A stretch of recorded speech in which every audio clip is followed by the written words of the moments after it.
Welcome to the Flying S Podcast, bringing City Hall to your headphones. Your go-to source for community news, events, and stories straight from your local Sidney government. I'm Brittany King. And I'm Andrew Bowser. And every other Friday, we'll bring you what's happening in our hometown and local government. Fast, factual, and focused.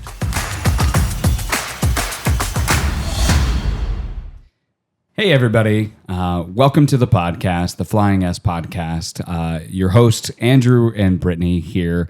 Episode 2, we're talking about Parks and Rec. It's exciting time. It's summer. We finally have had some really nice weather. Finally, it's been raining for like 2 months straight. I know. And of course, the day that we record this, there's a little bit of rain. It's raining. Right. But, we're here. Everything's green, warm weather, which is a great segue for episode 2, talking about Parks and Rec, talking about our parks. Our summer programming for children. Indeed. So with us today, we have Dwayne Geyer, our Parks and Rec director. Hello, Dwayne. Well, good morning, everybody. I'm glad to be here and talk a little bit about Parks and Recreation. Great. Well, why don't you introduce yourself and give us a couple of minutes on your background? Okay. So I'm a lifelong resident of Shelby County. Went to school here at Lehman and graduated from the Upper Valley Career Center, Go which Cavs. is now Go Cavs. I graduated from Lehman too. There you go. There you go.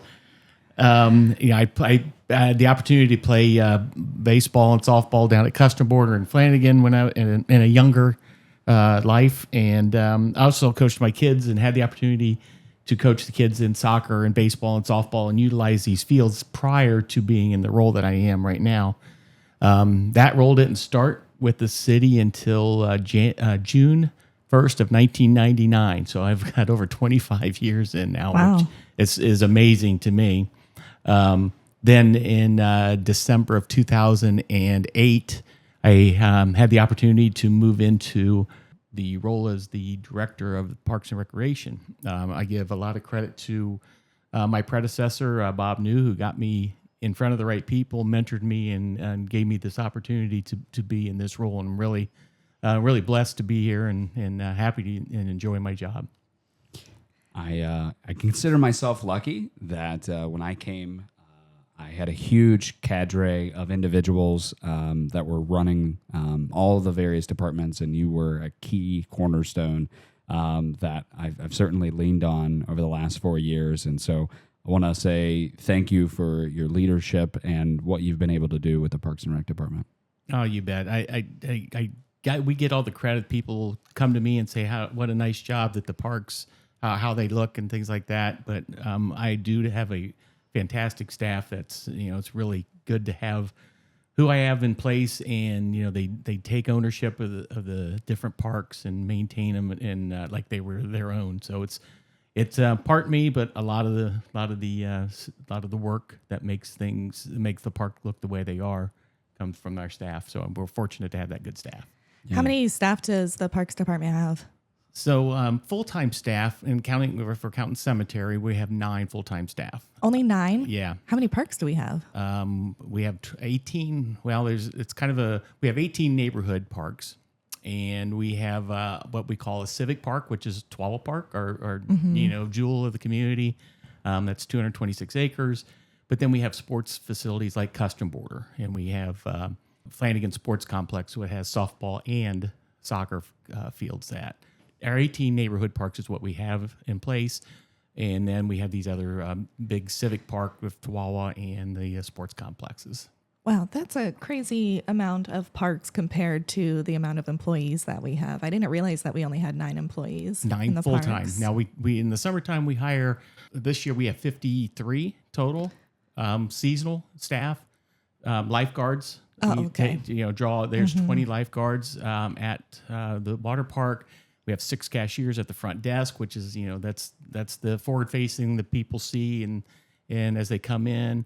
We have folks in the concession stand. We have another 3 there. Our maintenance staff has 12 to maintain those parks that we talked about. And, Graceland Cemetery has 3 additional down there. So, yeah, it all adds up. But we hire a bunch of seasonals. We're seasonal heavy during the summer months. Yeah, and I think that that's good because then you get the high school kids, the college kids coming back, and gives them something to do to make some money so that they can go and have fun. Yeah. And, we've benefited recently. Retired gentlemen that have come to work for us during the summer months. They start earlier. They may only work 2 or 3 days a week, which is great. We can rotate that during the week, and it works out pretty well with the retired folks too. Yeah, that's fantastic. So, talk to me about one of the initiatives from City Council is that we are to have a green space within a mile walking distance of pretty much every neighborhood, every home. Talk about the importance of what that is and how we're making strides to make that happen. Well, we in most neighborhoods we do have some access to a park within 1 mile. Most areas is actually within a half a mile of walking distance to a park. There's a couple of outliers that we're working to identify where we need to put these parks. But so, the goal is when a new neighborhood's built or an underserved neighborhood is identified, we'll look for an open space that the city can purchase and develop into a parkland for them. And it's important that each neighborhood should have one. You don't want the kids having to have to be driven to a park for recreation. They want to be able to walk the street or ride their bike down the street and get to that park and spend the afternoon with their buddies playing basketball or baseball or climbing on the play equipment. And it's also being outdoors. It's mentally and physically improves your life. Well, we just went to the Great Miami Riverway Summit, and that was a huge topic of discussion, actually from someone who's from Sidney. She spoke about how important it is to get your children outside and to enjoy the warm weather and be creative, right? Yeah. So, it's a lot of the kids have the sports that are organized, and you're not thinking what you're supposed to do in the next play, or whether it's football or soccer. The unorganized piece is going out there and playing in the woods and stacking up and building your own teepee and items like that, or just playing in a park and not even thinking about what the next thing is, and using that creative mind to learn and have fun in the park itself. But yes, Sarah Toffler Milligan did a nice job, great presentation. I've actually gone out to her website and looked at some of her information that hopefully we can implement here in Sidney. Yeah, she has a lot of great resources. Yes, definitely. Speaking of summer activities, the Riverway, I know we just kind of briefly talked about the summit, but they really teach about the Riverway safety, and we have a lot of recreation on our river with kayaking and canoeing.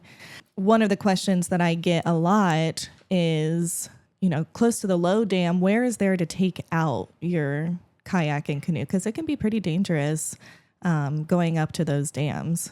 Yeah, you want to avoid those dams at all cost. They're just churning machines if you get over the top of it, and they're very, very dangerous. Unfortunately, we've had some fatality there in the last 5 or so years. But right before you get there, if you're coming from the upstream of Custom Border, there are some pull-offs along the river. Now they're not identified as places to take out, but they are. It's shallow in that area. You can kayak over to the levee side on the east side, the Custom Border side, and be able to step out of your canoe, pull your canoe up the bank, carry it down to the boat ramp on the other side of the Stolly Bridge, and get right back in and go. That's where most people actually get on the river in Sidney, is at Custom Border off the boat ramp, and then they avoid utilizing or going around that dam.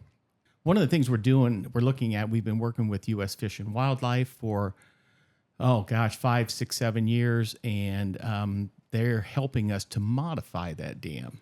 We can't take it out. It is a place where water is drawn off the river for the city of Sidney. And so we have to maintain that pool of water above the dam. So what U.S. Fish and Wildlife has done with the help of the Ohio EPA, they've granted us $500,000 to make a modification to that dam, which will allow kayaks and canoes to safely cross. But the other thing it will help with river health is allow the fish passage upstream too. Right now, the fish get to the dam and they can't go any farther upstream. This will modify that dam and allow the fish to go up and down the stream in that area, which is much more healthy for the river itself. And is that happening this year? Yeah, we're in the design phase right now. The grants are all approved and in place. Hopefully August, we're doing some environmental looks, mussel surveys, make sure there's no endangered species in the area. And once that's all taken care of, the construction will start shortly after that. And, not that Sidney is the only one to have this, and we've certainly had our fair share of close calls, or even just recently in the last few weeks. True. And so huge kudos to our public safety departments for helping. But we want to make sure that we're limiting those dangers as much as possible. But, Troy has a project like this, Piqua, other areas in the greater Miami Valley region, all kind of focusing on this riverway safety and how can we reconstruct or reconfigure the waterway, not only for the health of the stream, but also for, recreation as well. Yeah. And you mentioned the riverway. We're promoting utilizing the river as a trail, which is awesome. It's a lot of fun. If you've not kayaked or canoed, you need to get out and do that. Maybe go with an experienced kayaker. I know from my own experience. But we do that. We promote it. We also need to make safe opportunities for those folks on the water. And I think this is one way to do that. Pick was able to remove their dam and take care of that hazard. And Troy has to do some sort of modification. I do know that. Well, once we get more of that information and any form of rendering or anything, we'll definitely put that out on our social media. So everybody follow us on there so then you can see more information, because I'm assuming when that project starts, that part of the river will be shut down and you can't go past it until they're finished. That is correct. You should still be able to put in at Custom Border at the boat ramp, but anything above, slightly above, and obviously slightly below in the construction zone will be closed. Awesome.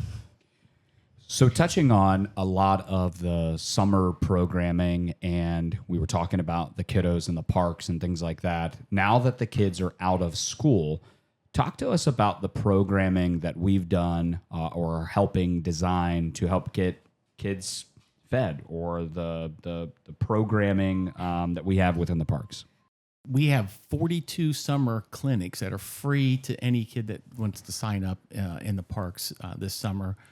They started this past Monday and they go till the first week of August. But there's collaborative efforts with like Gateway Arts Councils, Amos Memorial Public Library. We collaborate with them. They bring the expertise and the training, and they can have the stories in the parks with the library. Gateway Arts does art in the park. We have a young lady working for us in our recreation department that plays basketball for Ohio Northern, and she's going to run the basketball clinic at Humphrey Park this summer. So we've got a lot of different things. COSI is coming to Guy Pavilion this summer. It was very well. I think the parents enjoyed it just as much. I was going to say, I love COSI. Oh, it was awesome. Those folks do a great job. But they'll be at Guy Pavilion this summer. So I invite anybody to go out and get that recreation program booklet. We have them at City Hall, well, the pods now. We have them out at the City Service Center. We dropped them off at the library, the senior center, and every middle school child should have taken one home from the schools in Sidney. And we do have them online too. And online, that is correct. So there's some great opportunities this summer to get your kids on the trails, hiking, learning about nature. There's all kinds of opportunities that we offer, again, for free. City Council supports that wholeheartedly. Our Recreation Board does a great job of supporting it and giving us some ideas. So, and you said that was 42 programs? Yeah, 42 individual programs. Wow. It's amazing. So we've got that. And then, Andrew, you mentioned about the food program. How do we help out in the summertime for those kids that aren't in school and don't have the opportunity to have a lunch meal during the day? So I think this is almost our fifth decade, the city's fifth decade of providing this service. We have a free summer lunch program in 12 locations all over Sidney, from the Alpha Community Center to Heritage Manor Park, to Dean Park, to Riverbend Park. There's 12 total locations. we deliver food. The recreation staff delivers food to those areas for the kids to eat at each of those parks. No charge, anywhere from kindergarten, or excuse me, 2 to 18 years old. Oh, that's incredible. Yeah, and I think we had last year over 8,000 meals served. Amazing. At those parks. You know, it's we're fortunate to have that, but you know, unfortunately, we have to provide that. You know, it's too bad that the kids don't have those opportunities at home, and we're really glad we can offer that service for them. Now, does the city pay for that, or how is that funded? So that's been a grant through the Ohio Department of Education for the last at least 27 years that I've been here. I think it was Ohio Department of Agriculture prior to that, but yeah, so it's a free grant. We obviously do the grant application every year and document mileage and hours and food costs and things like that. And we get that reimbursed through that grant process. So it's a great program, and you know, we're fortunate and glad to be able to offer that. Yeah, that's great. So how is that different than the backpack program?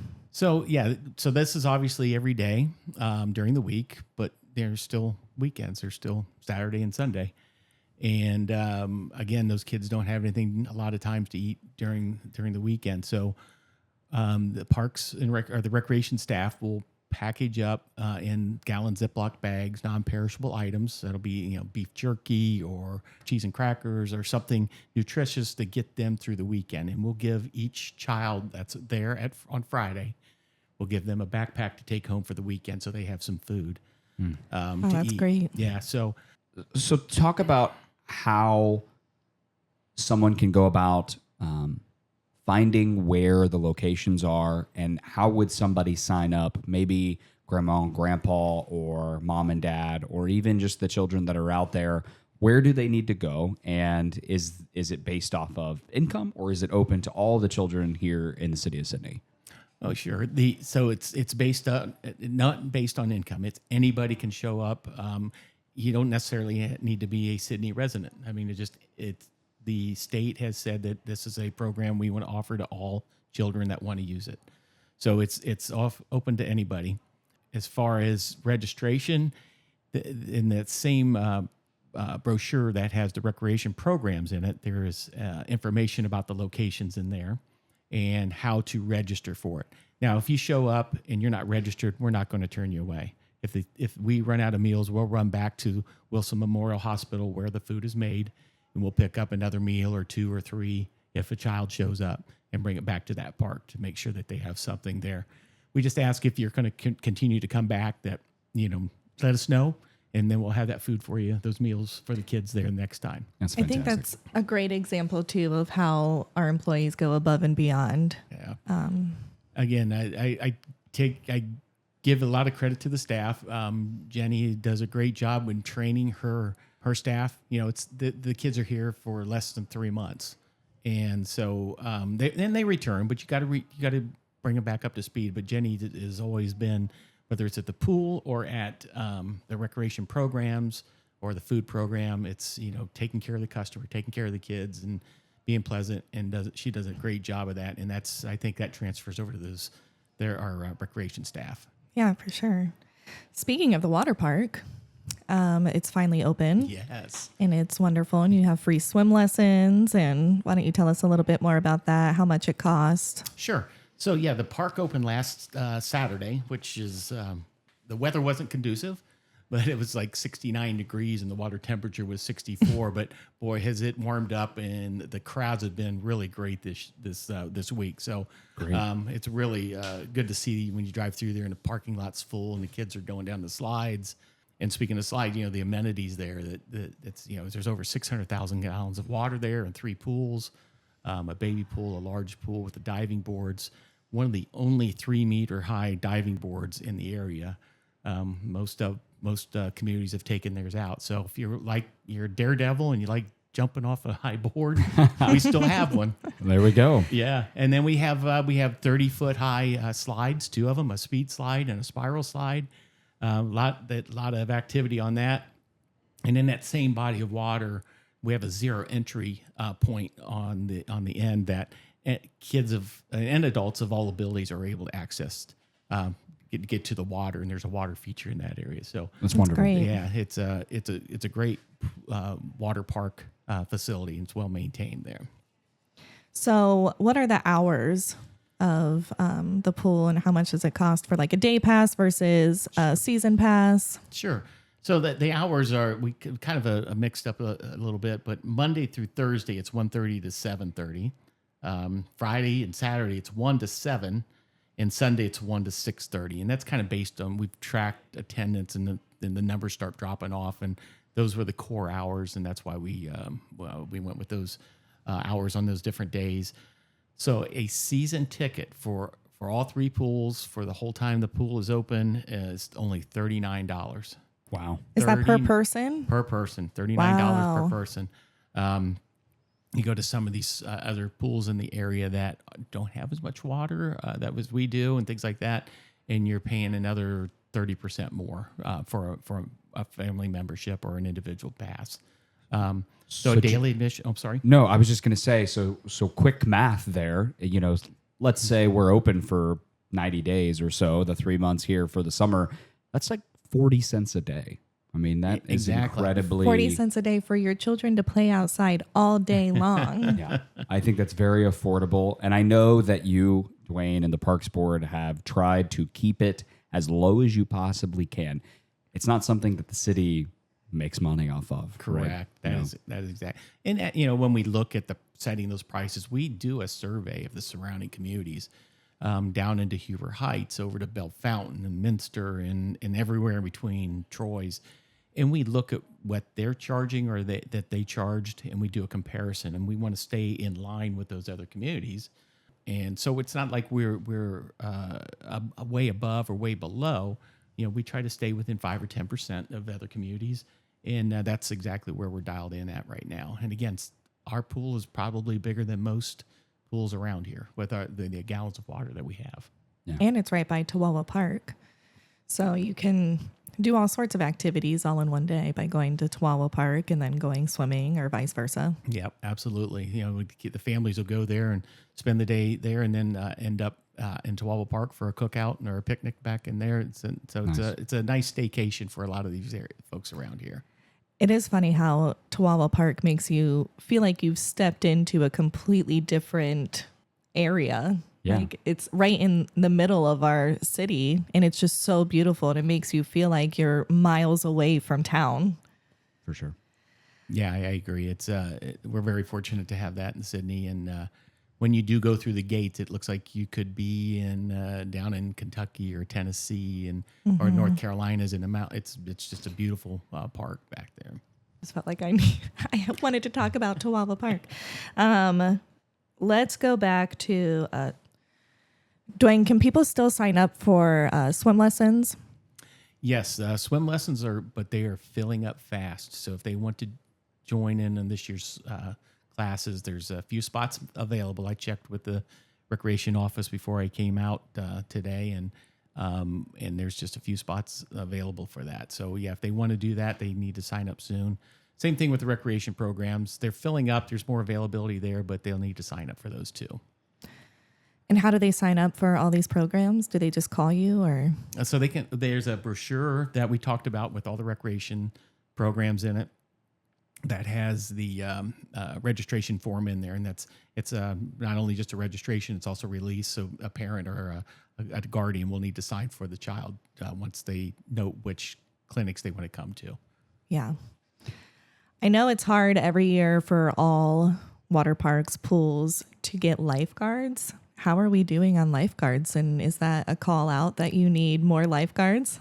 This year, we've had some really good success with the last couple of years with getting lifeguards. Back in like 2018, 2019, boy, we really struggled to get guards, and actually had to close some of the pools, like the baby pool or the intermediate pool where the slides are, because we couldn't have enough guards to cover them. So in the last couple of years, we've been able to offer the lifeguard positions more pay, and so they're more readily available. I think our schools have helped. They've understand the shortage that we've had, and they've helped us make contact with kids that might have been on a swim team or are just generally strong swimmers, and they went and got their certification, which we reimburse if they work for us for the that's summer. nice.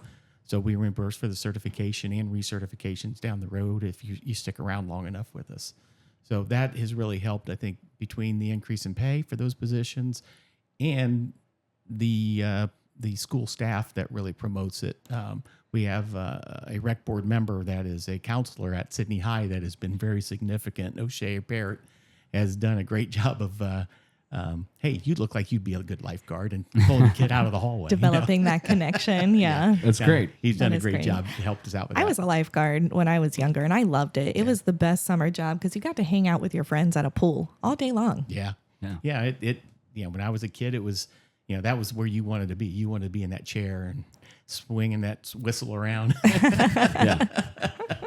Well, I think too, back in the day, right? You watched the movie Sandlot, and everything was, so much better, right? Yep. Yeah. Yes, indeed. Yeah. Yes, indeed. But yeah, so we are in very good shape with the lifeguards the last couple of years, and going forward, I think we'll be pretty solid. Well, good. I have a question for you. Yes. Out of all 42 programs, what is your favorite program that you guys put on? Well, I'm going to have to go with the COSI. I mentioned that earlier. But I guess there is a nature walk where our park ranger walks along with the kids and points out different birds or plant life, or if they run across a mammal or a reptile, a turtle or frog and things like that. And he can talk to them about those animals. It's really neat to see the kids' eyes light up, and they just like, oh, I didn't know that. And it's like, yeah, we did something here today. You Learn something new every day. Yeah. So we have them, and then also there's another one with our Amanda Hurley from the Shelby County Soil and Water, and she does a nature walk and does a lot of plant ID and things like that the kids really enjoy. So it's really neat to see. And there's so many. I mean, there's the fishing derby. That one's fun because the kids, they catch the fish, but they don't want to take it off the hook. or they have mom put the worm on the hook and things like that. Yeah, I think we've all been there. Yep, Yeah. absolutely. Yeah. Absolutely. Yeah, that's gross. Talk to me about the day cost, as well as if someone wants to rent the pool for a pool party or a birthday, how do they go about doing that, and what's that programming look like? Yep. So the daily admission's $550. If you buy a season pass and you go less than 8 times, you've paid for your season pass. Yeah. I mean, it's anything after that is free access to the pool. And we also have what we call pool rentals or party rentals, where after that park closes, the water park closes that day, a church or a family get together for a birthday party, or an organization or a company can rent the Sidney Water Park for 2 hours. And rental is only $360 for 2 hours. That provides all the staff, the guards, and all the park is yours for those 2 hours. So the whole pool you Yeah. get to rent for Yes. 2 hours. Incredible. Yep. That's great. Yeah. Birthday parties. I mean, any kind of party. Oh, yeah. So we get a lot of youth groups in there doing that. We've had birthday parties. It's a very reasonable price for what you get at that facility. For sure. It's very well attended. When the kids show up there, they really have a good time. It's just different when you can go and everybody there, you know everybody. Yeah. You're not having to fight anybody or Yeah. be with other people Yeah. you don't know. I get that. So, but yeah, it's a great opportunity if you're looking for a place to spend a couple hours on with the family and friends or coworkers even. So. Are there any events at the pool? I know I've seen other communities do movies in the pool or something like that. Do we do anything like that? No, about the only thing we do is we do a couple of live remotes with the radio station. So they'll come out and they're interview the kids during times and things like that. But we've not done the movies at the pool, or they also have on last days of the park, they'll let dogs come in and let the dogs run around and go swimming in the zero entry pools. And things Yeah, like, that's fun. but yeah, we've not done anything like that. So, Dwayne, we talked a lot about the programming, some of the safety. Let's recap, just kind of summarize some of the safety and some of the work that we're trying to do to make sure that kids are getting what they need this summer. Sure. So again, we offer the free lunch program in the 12 locations surrounding Sidney, so it's easy access to most families to get their kids there. Providing food for during the week and a backpack package for food on the weekends.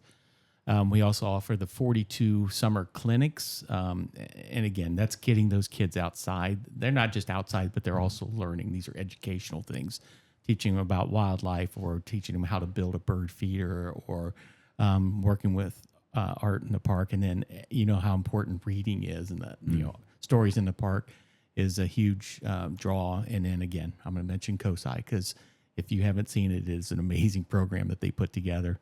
So there's opportunities for education for those kids and being outside and exercising and getting fresh air and being in nature is a huge part of growing up, and they need to be there. We've noticed for a few years back in 2012 or 15, we didn't offer free swimming lessons, and the number of saves at the pool definitely went up. Where the guard would hit the button on lifeguard chair and have to enter the water to make a save on a kid. Once we started those back up again, that's really dropped those numbers down. But that also translates into swimming at lakes, to swimming in the family pool. So those swimming lessons build confidence in and around the water and respect for the water. So it's important that those kids get that education. But there's also a third piece to that is supervision. And that's either having a lifeguard watching the pool constantly or a parent watching the person or an adult, excuse me, watching the child in the pool in the neighborhood or at the lake. I think I read a stat where 70% of drownings of 5-year-olds and less, 70% of those people, they did not expect the child to be in the water. So you got to supervise. You've got to be there for them, and whether that's at the pool with the lifeguards or on the river on the kayak, and you need to supervise and keep attention on the kiddos for that. For sure. We talked about the reservations for the pool, and Brittany had already mentioned how close the water park is. It's at the entrance of Toowawa Park. How would we go to reserve, or how would a resident reserve a shelter in Toowawa Park, and how much does that cost? Or can you even reserve shelters in other parks? So yes, you can reserve them in Toowawa Park. The 90% of the shelters in Toowawa Park are able to make a phone call to the park's office, 937-498-8155. Give them a call. They'll check the availability of the date that you want, the shelter that you're looking for, and make that reservation. Now, there's a couple of them that we don't reserve. That way, if somebody shows up on a weekend and they want to have a picnic, and all of them are reserved, which that happens quite a bit. There's 12 reservable shelters back in Toowawa Park. These families can have a place to go to, so we keep a couple of them available for that. Neighborhood parks, we consider first come, first serve. So we don't reserve those, but you're more than welcome to use that. We have birthday parties and graduation parties at neighborhood parks too. But for any of the shelters, though, there are use of the parks. There's no charge to do that. You just need to make that reservation. That way, when you show up, it's available and it's got your name on it, and nobody else has set up camp in that shelter in front of you. So it's really nice. It's great. I think it's nice to see how many programs that the Parks Department offers that are free. People are always talking about what their children can do, but then they also have talked about how, they might be strapped for money. And so these are great opportunities to get your children out into nature in a free way. Yeah, absolutely. Sidney's fortunate that City Council has been doing this for decades. They've offered free recreation programs in Sidney, and we've just grown it. And we look at attendance each year, and we'll look for maybe the one that didn't have the participation that we think should be, and we'll cut that one out and identify another one, or bring back one that, okay, we haven't done the gaga ball or disc golf or something like that, and we'll bring that back and see how that does. So we're constantly reviewing attendance, getting feedback, and which ones are important. But yeah, to have 42 summer clinics, just about one every day during the summer months for kids to go to is a great opportunity for them. That's wonderful. Well, we have a lot more to talk about with the parks, but we're going to have to go to a part 2 of this because we have so much to talk about with the Parks Department. But I do want to briefly go over some events that are going to be happening here soon. Sidney Alive has the farmers market every Saturday. I know we talked about that on the last episode. It's a great time. Come down and spend your Saturday mornings, get some breakfast at a local breakfast spot, and enjoy the farmers market. Sidney Alive is also having a downtown putt around on June 28th at 2 p.m. Reach out to Sidney Alive to find out more details on how you can register for that. And Chihuahua Park Cruisin' is on June 29th from noon to 3. It's a great day of free Model T rides, cars from all eras, great food, kids activities, and a craft show. So you can spend most of your afternoon there. Yeah. It's a good time. You been there, Dwayne? Just about every year, they do a great job. That's through the Shelby County Historical Society. They do a fantastic job, and the cars there are pretty neat. Oh, they're unbelievable. So yeah, if you get the opportunity, you need to check that out. And the food trucks, who doesn't like a good food truck? That's always a good place to eat. Yep. And it's Chihuahua Park, so yeah, and it's beautiful, and there's always even if it's hot, there's tree coverage, so it's not going to be super hot when you're there. But last year I went and it had just rained. And so it was the perfect weather. It was nice and cool. And then all the cars looked really neat because they were being wiped down from the rain. And Brittany, you talk to the folks that have their classic cars down there, and they really like Chihuahua Park because of what you mentioned, the shade. Most of the car shows that they go to are in large parking lots. And there's no shade, and they're sweating out there the whole time. Now, obviously, when it's 90 degrees in Chihuahua Park, it's still warm, but it's at least not the direct sunlight. But those folks that have those cars really like that opportunity to be in the shaded area, and that's why they draw up to over 400 cars on good weather days. That's great. Yeah. With 18 parks and several beautification areas in Sidney. Do we allow metal detection within the parks? Do we allow people to go out there and try to find buried treasure? Well, that's kind of a trick question. There is a no digging rule in the parks, so you can't dig a plant up or dig a park or dig a rock out or things like that.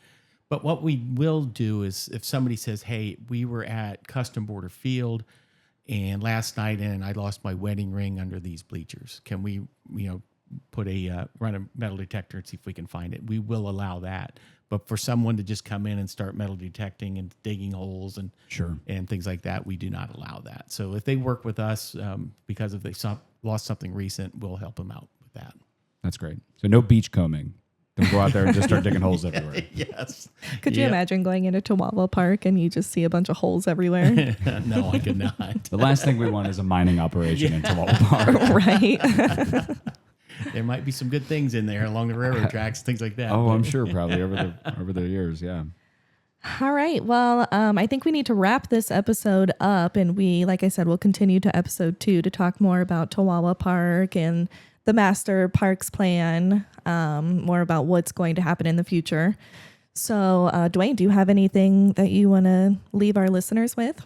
Well, I hope you learned some things about the parks, especially the recreation programs, their availability, and we invite anybody to sign up before they fill up because they are filling up fast. And look online, go to sydneyoh.com, and the Parks and Recreation and the recreation programs brochures out there where you can get a copy of it at the service center, different locations around the city, to get your kids registered.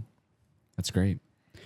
Well, this was episode 2, part 1 of Parks and Rec. We really appreciate your time today, Dwayne. And until next time, this has been the Flying S Podcast. See you, Sidney. See ya.